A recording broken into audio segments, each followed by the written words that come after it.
Sabda kehidupan bulan ini ialah, sebab siapapun yang melakukan kehendak Bapa-Ku di sorga, dialah saudaraku laki-laki, dialah saudaraku perempuan, dialah ibuku. Matius 12 ayat 50.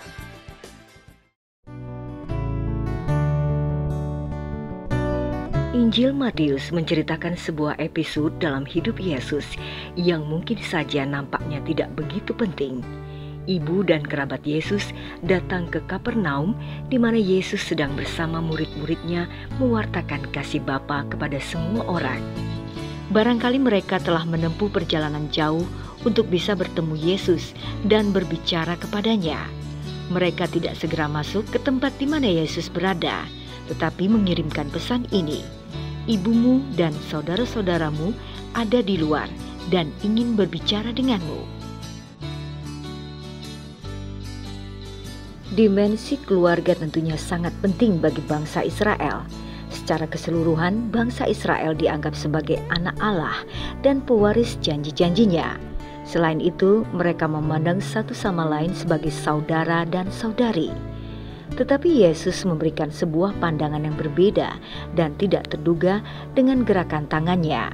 Ia menunjuk kepada para murid dan berkata, "Sebab siapapun yang melakukan kehendak Bapa-Ku di sorga, dialah saudaraku laki-laki, dialah saudaraku perempuan, dialah ibuku." Yesus mengatakan sebuah dimensi yang baru, siapa saja bisa menjadi bagian dari keluarga ini jika dia berkomitmen untuk mengetahui dan memenuhi kehendak dari Bapa yang satu. Siapa saja, seorang dewasa atau anak-anak, pria atau wanita, orang sehat atau sakit, dari setiap budaya dan tingkatan sosial. Siapa saja, setiap orang diciptakan menurut gambaran kasih Allah. Sesungguhnya setiap orang adalah makhluk yang diciptakan oleh Allah dan bisa masuk ke dalam hubungan pengetahuan dan persahabatan dengannya. Karena itu, siapapun bisa melakukan kehendak Allah, yaitu mengasihi Allah dan mengasihi satu sama lain. Dan jika kita mengasihi, Yesus mengenali kita sebagai keluarganya, saudara-saudarinya. Ini sebuah kesempatan besar yang mengejutkan kita, membebaskan kita dari masa lalu, dari ketakutan dan cara kita melihat segala sesuatu. Dalam perspektif ini, bahkan keterbatasan dan kerapuhan kita bisa menjadi sebuah papan loncatan yang mendorong kita untuk sampai pada tujuan. Ada kemajuan dalam setiap hal. Sebab siapapun yang melakukan kehendak Bapa-Ku di sorga, dialah saudaraku laki-laki, dialah saudaraku perempuan, dialah ibuku. Dalam cara tertentu, kita juga bisa menjadi ibu Yesus sebagaimana Bunda Maria yang terbuka dan bersedia bagi rencana Allah sejak malaikat Gabriel mewartakan kabar gembira kepadanya, sampai kemudian berdiri di bawah kaki salib di Bukit Kalvari.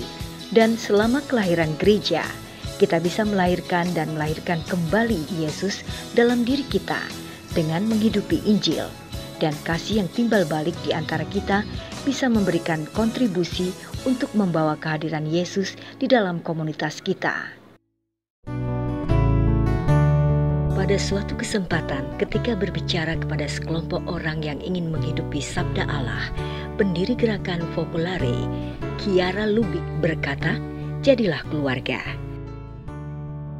Apakah di antara kalian ada yang mengalami pencobaan rohani atau moral? Pahamilah mereka seperti seorang ibu, dan bahkan lebih dari seorang ibu. Terangilah mereka melalui kata-kata dan teladanmu.